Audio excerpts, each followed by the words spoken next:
The year was 2847, and humanity had finally found its place among the stars. 300 years ago, humans had made first contact with alien life. It was a moment that changed everything. Wars on Earth stopped. Old hatreds faded away. For the first time in history, all of humanity looked up at the sky and realized they were not alone. They joined the galactic community as the members, and they were determined to prove themselves worthy. And prove themselves they did. Humans became known throughout the galaxy as traders, builders, and peacemakers. They had no interest in conquest. They wanted friends, not enemies. When two ancient species threatened to destroy each other in a war that had lasted 1,000 years, it was human diplomats who brought them to the table. It was human patience that helped them find peace. The Galactic Council praised humanity and called them the gentle giants of the galaxy. Admiral Park stood on the bridge of his flagship and looked out at the stars. He was 58 years old, with gray hair and tired eyes that had seen too much. But those eyes were kind. He had spent his entire life serving humanity, first as a soldier, then as a diplomat, and now as the leader of Earth's defense fleet. The fleet was small, 200 ships, nothing more, enough to protect human colonies from pirates and natural disasters, enough to help allies in need, never enough to threaten anyone. That was the human way. "Admiral," said his communications officer, "we have received a message from New Colony. Governor sends his regards." Park smiled. New was humanity's proudest achievement. A colony world at the edge of human space, where humans and aliens lived together in peace. It was proof that different species could share a world, share resources, and share dreams. On New, a young woman named walked through a forest that glowed with bioluminescent plants. She was 34 years old, who had dedicated her life to studying alien life forms. The forest was not from Earth. The plants came from a dozen different worlds, brought together in this place to create something beautiful. Beside her walked her colleague, a tall creature with 4 arms and gentle eyes. They had been friends for 3 years, working together to understand the secrets of the universe. "The samples from the northern region are ready," the alien said. "Your hypothesis about the root systems was correct." Laughed with joy. "I knew it. This could change everything we know about cross-species ecology." She loved her work. She loved this world. She loved the idea that humans and aliens could build something wonderful together. Governor watched the sunset from his office window. He was 41 years old, a calm man who believed in the goodness of all beings. Under his leadership, New had become a symbol of hope. 12 million people lived here, humans and aliens side by side. There were schools where children of different species learned together. There were hospitals that treated everyone equally. There were parks where families from across the galaxy came to enjoy the beauty of this world. Had worked hard for this. He had given everything to make New a place of peace. Far away in a secure facility on Earth, a young woman named stared at her computer screen. She was 29 years old, a military intelligence officer with sharp eyes and a sharper mind. Her job was to watch for threats that might harm humanity. Most days, there was nothing to worry about. But today was different. "Sir," she said to her supervisor, "I am seeing unusual activity in Sector 7, a species called they have been expanding into unclaimed space." Her supervisor glanced at the data. They keep to themselves. They have never shown interest in other species." "That is what worries me," said. "They are building warships, many warships, and they refuse all communication attempts." The report went up the chain of command until it reached Admiral Park. He read it carefully, his expression growing serious.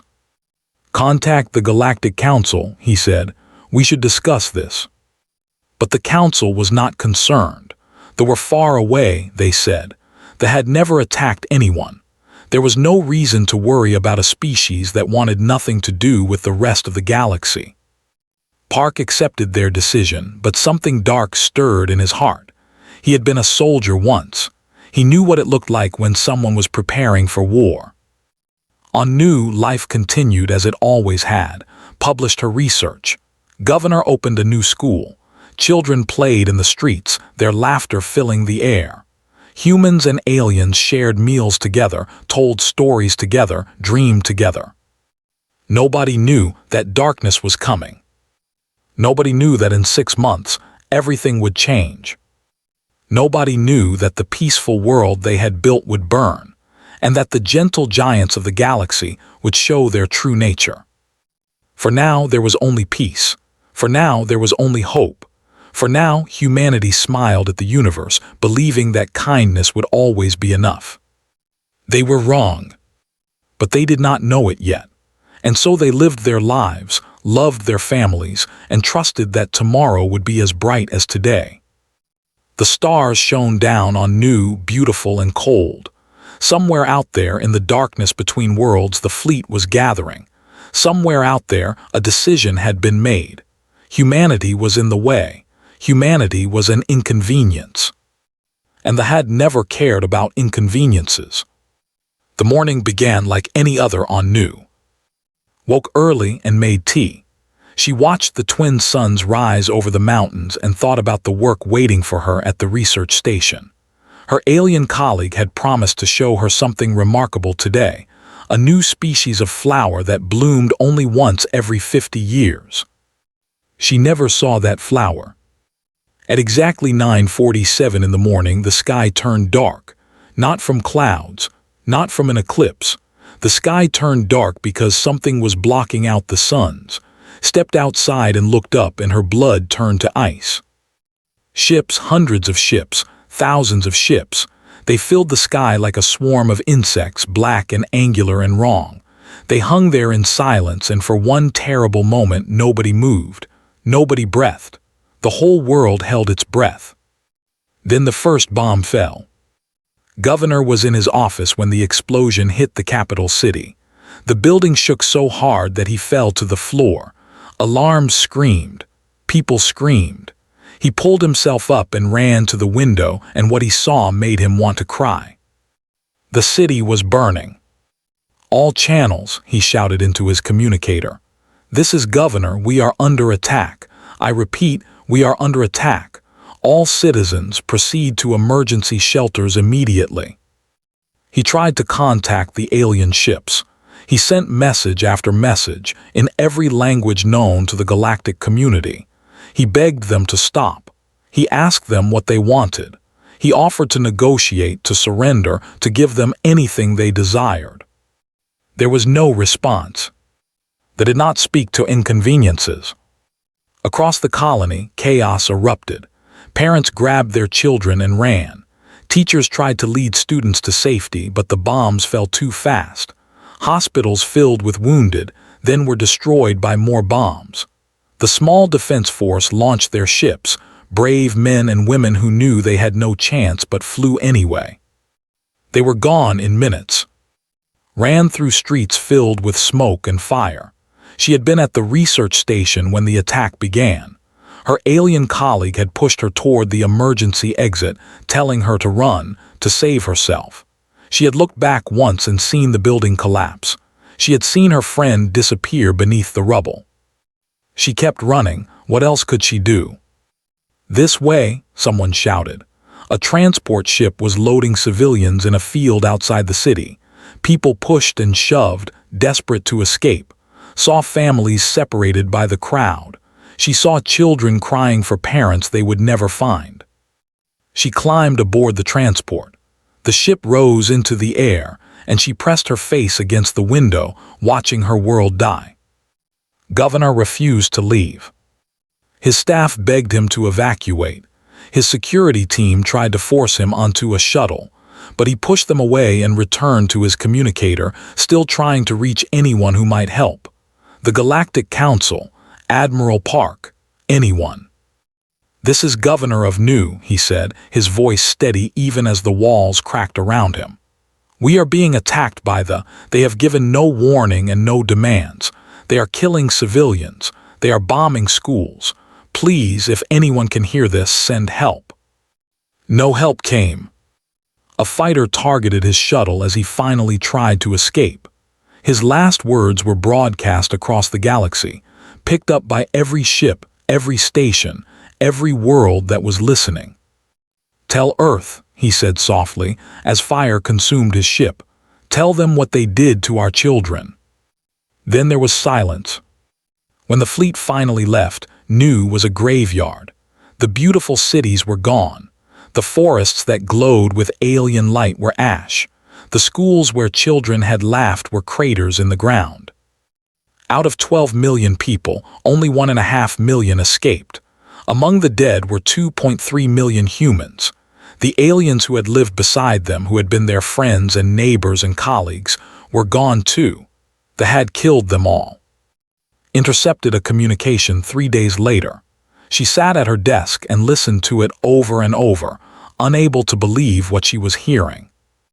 They did not hate humanity. They did not fear humanity. They did not even think about humanity. To them, Nu was simply in the way. The humans there were not enemies. They were not even obstacles. They were just inconveniences, like insects to be stepped on, like weeds to be cleared. They had killed 2.3 million people and had not considered it worth discussing. Sent the recording to Admiral Park. She sent it to Earth's government. She sent it to everyone who needed to hear it. And something changed. Sat in a refugee ship staring at nothing. She had lost everything. Her work, her friends, her hope. Around her, other survivors wept and screamed and prayed. She did none of these things. She simply sat there, and deep inside her something cold began to grow. On Earth, people watched the footage from Nu. They saw the bombs falling on schools. They saw children running from fire. They saw Governor's final message, his gentle face calm even at the end. And they heard the communication. They heard how little humanity mattered to the creatures who had murdered millions. Earth fell silent. Then Earth began to change. Nobody spoke about revenge. Nobody talked about anger. What spread across humanity was something quieter and far more dangerous. It was a cold, patient fury that settled into bones and hearts and minds. It was the knowledge that kindness had failed. It was the understanding that the universe did not care about peace. Humanity had spent 300 years proving they were gentle giants. Now they would prove something else. Admiral Park stood before the Galactic Council. The great chamber was filled with representatives from 100 different species. Some had faces. Some had tentacles. Some were clouds of gas held together by force fields. All of them watched the old human with curious eyes. "You have seen the evidence," Park said. His voice was calm. His hands did not shake. But those who knew him could see something different in his eyes, something that had not been there before. "They attacked our colony without warning. They killed 2.3 million of our people.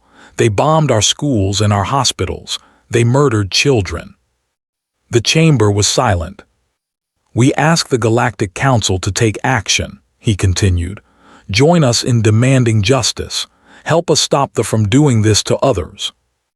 An alien representative rose to speak. It was a creature of crystal and light, ancient and wise. "Admiral Park, we mourn for your loss. Truly we do, but they are powerful. Their space is far from our territory. A war with them would cost millions more lives, perhaps billions. We cannot risk such a conflict." "So you will do nothing," Park said. "We will send diplomatic protests. We will impose trade restrictions. We will." "Paper," Park interrupted. "You will send them paper. While our dead lie in the ashes of Nu, you will write letters." The chamber stirred uncomfortably. "What would you have us do?" another representative asked. "Start a war that could destroy half the galaxy?" Admiral Park looked at the council. He looked at each representative, one by one, and they felt the weight of his gaze. "Then we will handle this ourselves," he said. "And when we are finished, the galaxy will remember why our ancestors feared the dark." He turned and walked out of the chamber. He did not look back. On Earth, the government activated Protocol Omega. Nobody had spoken this name in 200 years. It was a plan created in the early days of space travel, when humanity first realized how dangerous the universe could be. It was a plan for survival, a plan for war, a plan that transformed everything humanity had built into a weapon. Factories that made farming equipment stopped making tractors. They started making warships. Universities that studied art and philosophy shifted their focus to weapons research. Mining operations on distant asteroids increased production by 300%. Every shipyard, every laboratory, every resource humanity possessed was turned toward a single purpose. War was a quiet man of 45 years. He had spent his career studying military strategy, writing papers that nobody read about wars that would never happen. Now, suddenly, everyone wanted to hear what he had to say. They have 400 colony worlds, he told the War Council. They have approximately 20,000 warships. Their technology is slightly superior to ours in some areas, inferior in others. He paused. If we fight them the traditional way, we will lose. Then how do we fight? A general asked. Smiled, it was not a pleasant smile. We do not fight to win battles, we fight to end a species. Joined the military science division. She could not hold a gun. She could not fly a fighter, but she understood alien biology better than almost anyone alive. She studied captured data, learning everything about their bodies, their weaknesses, their fears. She did not sleep much anymore. Every time she closed her eyes, she saw new burning. She saw her friend disappearing under the rubble. She saw the ships blocking out the suns. So she worked instead. She worked until her eyes burned and her hands shook. And slowly she began to find answers. Was promoted to lead intelligence operations. Her job was to learn everything about where they lived, where they built their ships, where their leaders hid. She created a network of spies and sensors that stretched across the galaxy. She mapped every world, every station, every fleet movement. When the time came, humanity would know exactly where to strike. 1 year passed. In that year, humanity's fleet grew from 200 ships to 15,000. The gentle giants of the galaxy had become something else. Their ships were not beautiful or elegant. They were brutal machines designed for one purpose: destruction. Their weapons were not precise or clean. They were meant to kill as many as possible, as quickly as possible. Other species watched in disbelief. They had known humans for 300 years. They had shared meals with humans, traded with humans, called humans friends. They had never imagined that humans could become this. An alien ambassador visited Earth during this time. He walked through a factory where workers built missiles day and night. He saw the determination in their eyes, the cold focus that had replaced their usual warmth. "What are you becoming?" he asked a human worker. The worker looked at him. She was young, maybe 20 years old. Her hands were covered in grease and her eyes were tired. "What we always were," she said. "We just chose not to be." The ambassador left Earth that day and sent a message to his government. The message was simple: do not interfere with humanity. Whatever happens next, stay out of their way. Admiral Park trained his crews without rest. He drilled them in combat tactics, in survival techniques, in the art of killing. He pushed them harder than any commander had ever pushed human soldiers before. And they did not complain. They did not ask for mercy. They trained with the same cold fury that burned in every human heart. General Lee took command of the ground forces. She was 52 years old, a woman who had never lost a battle. Her soldiers adored her and feared her in equal measure. "We are not going to occupy their worlds," she told her troops. "We are not going to rule them. We are going to remove them from existence. Every soldier, every city, every trace of their civilization. When we are finished, there will be a memory, nothing more." The soldiers cheered, not with joy, with something darker. And finally, 1 year after new, the fleet was ready. 15,000 warships gathered at the edge of human space.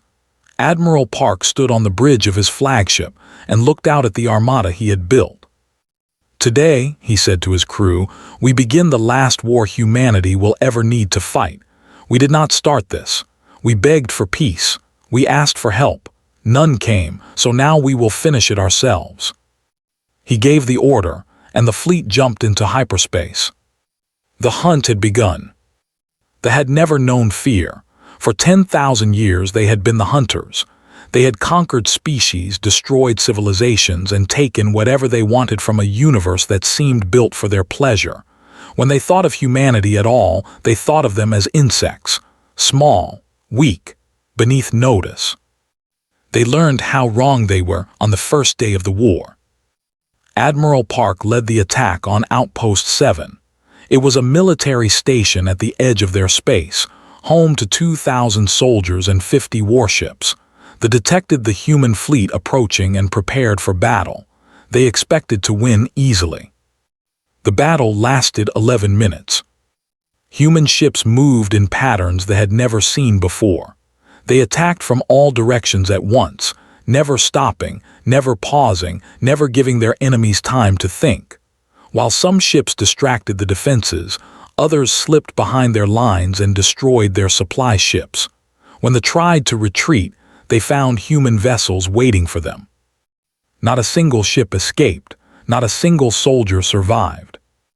Admiral Park looked at the wreckage floating in space. His face showed nothing. "Next target," he said. The war continued. Guided the fleet like a ghost. Her intelligence network told them where every ship was hiding. Her spies reported every movement of their armies. When they tried to set traps, she warned the human commanders. When they tried to hide their leaders, she found them. "They are moving their main fleet to the system," she reported during a strategy meeting. "They believe they can ambush us there." Nodded. "Then we will let them believe that. Admiral, take half the fleet to make them think we are walking into their trap. Meanwhile, General Lee will lead the other half to their industrial worlds." "The factories," Lee said, understanding immediately. "We destroy their ability to build new ships." "Exactly," replied. "They cannot replace what they lose, we can." The plan worked perfectly. While they waited for a battle that never came, human forces destroyed 47 shipyards and 300 factories. By the time they realized what had happened, their war production had been cut in half. Worked in a laboratory aboard a support ship. She had studied biology for months, and now she was putting that knowledge to use. She developed countermeasures for weapons. She found weaknesses in their armor. She created medical treatments that saved thousands of human soldiers who would otherwise have died. But her most important work was something else. She stood before the War Council and presented her findings. "They require a specific chemical compound to survive," she explained. "It exists naturally on there and is synthesized for their colonies. Without it, they die within 3 weeks." The council was silent. "I can create a substance that destroys this compound," continued. Her voice was steady, but her hands trembled slightly. "If we deploy it on their worlds, no will survive." Admiral Park looked at her for a long moment. "Doctor," he said quietly, "do you understand what you are proposing?" "Yes," she whispered, "I understand." He nodded slowly. "Continue your work. We will use it only if necessary." Shin was 26 years old when she became a legend. She was a pilot, nothing more, assigned to a small fighter squadron. During the battle her squadron was destroyed by forces. She was the only survivor.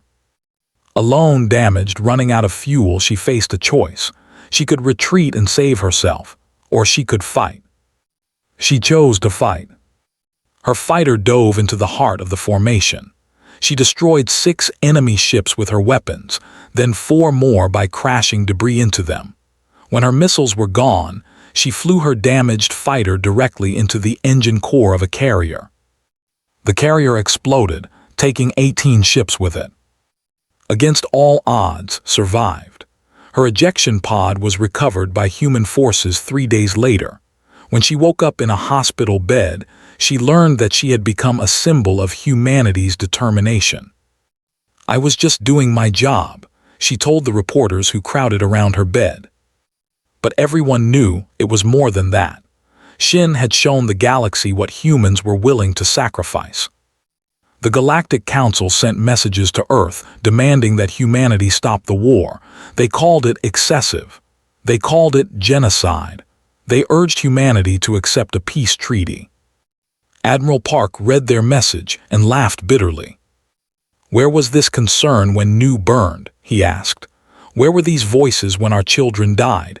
You were silent then. You can be silent now." He sent a single reply: "Your condemnation is noted and dismissed." 3 years into the war, the leadership tried to surrender.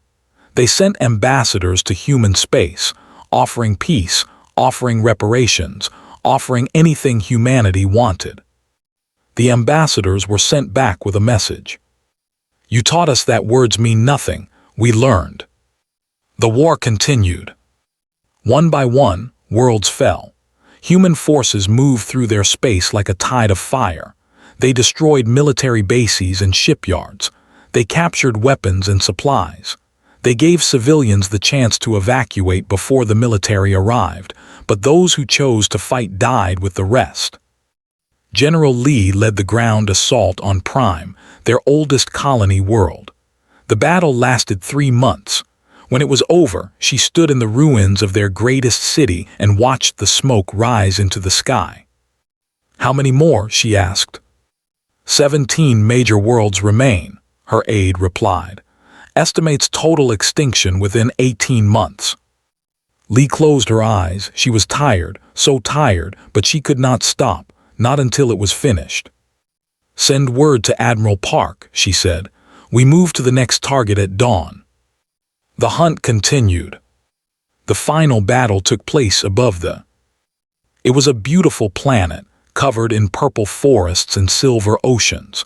For 10,000 years, it had been the heart of the civilization. Now it was their last refuge. Every surviving had gathered here, their remaining ships forming a desperate defensive ring around their world. Admiral Park looked at the planet from his bridge. He felt nothing. Not anger, not satisfaction, just emptiness. "They are hailing us," his communications officer said. "Put it through." Appeared on the screen. It was old, its scales faded with age, its eyes dim. It was their leader, the being who had ordered the attack on New 5 years ago. "Human," it said, "please, we surrender completely, without conditions. Take our ships, take our worlds, take anything you want. Just let our species survive." Park was quiet for a long moment. He thought about New. He thought about the 2.3 million people who had died there. He thought about Governor's final words. "You killed our children," he said softly. "You bombed our schools, and when you did it, we were not even worth hatting. We were just in your way." The leader trembled. "We were wrong. We understand that now. Please show mercy."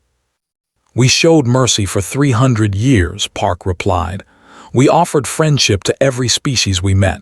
We helped those in need. We believed that kindness was the answer." He paused. "You taught us differently." The screen went dark. "All ships," Park ordered, "begin the final assault." The battle lasted 12 hours. They fought with the desperation of a dying species, knowing that there would be no tomorrow for them. They threw everything they had at the human fleet, their ships, their weapons, their lives, and one by one they fell. When the last ship was destroyed, the human fleet descended on the planet below. General Lee led the ground forces personally. Her soldiers moved through the cities with cold efficiency. They found hiding in shelters, in basements, in caves. Some fought back. Some begged for mercy. The outcome was always the same.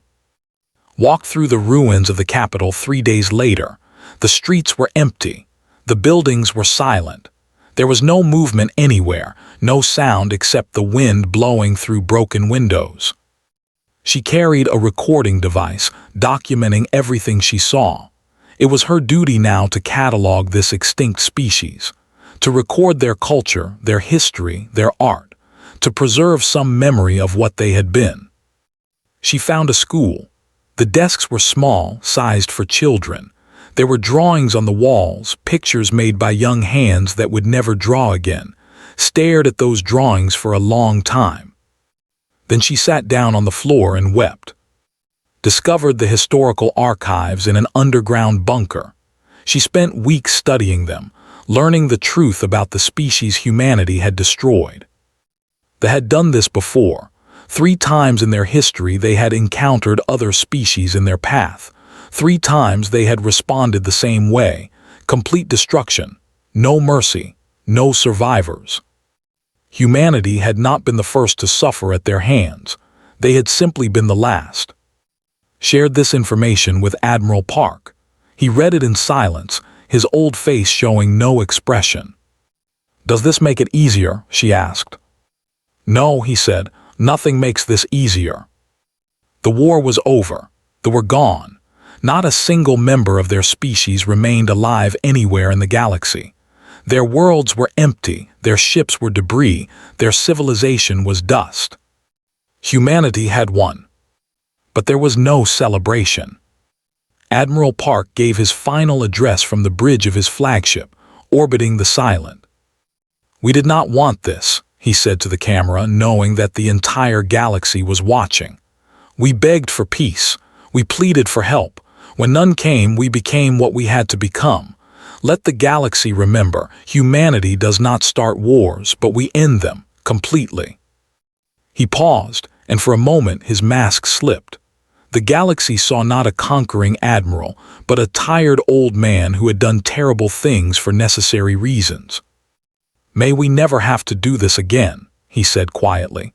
"May the universe learn from this tragedy, and may the souls of new finally rest." The Galactic Council sent a formal request to Earth the following week. They asked that humanity never be provoked again. They recommended that all species update their diplomatic protocols with one simple rule: do not harm human civilians, ever. Every species in the galaxy agreed. Shin visited the new memorial 10 years after the war ended. The planet had been rebuilt as a garden world, a place of beauty and peace dedicated to those who had died. She walked through fields of flowers that had been planted in memory of the victims. She found the spot where her brother had died. He had been a teacher at one of the schools. He had died trying to protect his students. She knelt in the grass and whispered, "It's over. They can never hurt anyone again." Wrote a book about It was a complete history of their species, from their earliest days to their final moments. She wrote about their culture, their achievements, their failures. She tried to be fair, to present them as they truly were, not as the monsters humanity remembered. The final line of her book was read by billions across the galaxy. "They made us remember what we were capable of. We wish, every day, that we could forget." 30 years after the war, a young girl sat with her grandmother on a porch overlooking a peaceful garden. The girl had learned about in school, and she had questions. "Grandmother," she asked, "what were they like?" The old woman was silent for a moment. She looked at a photograph on the table beside her, a picture of a city that no longer existed, of people who had died long ago. "They hurt us," she said finally. "They hurt us very badly, so we made sure they could never hurt anyone again." The girl thought about this. "Do you feel sad about it?" The grandmother nodded slowly. "Every day. But I would do it again if I had to protect you, to protect everyone. That is what humans do." She put her arm around her granddaughter and held her close. "We are a kind people," she said. "We want peace. We want friendship. We want to help others. But never forget, little one. Never forget what happens when someone hurts our family." The girl nodded solemnly. The sun set over the garden, and somewhere in the sky, the stars shone down on a galaxy that had learned to fear the gentle giants of Earth. And the galaxy never forgot the lesson of the last species that made humanity furious. The last species that humanity eradicated completely.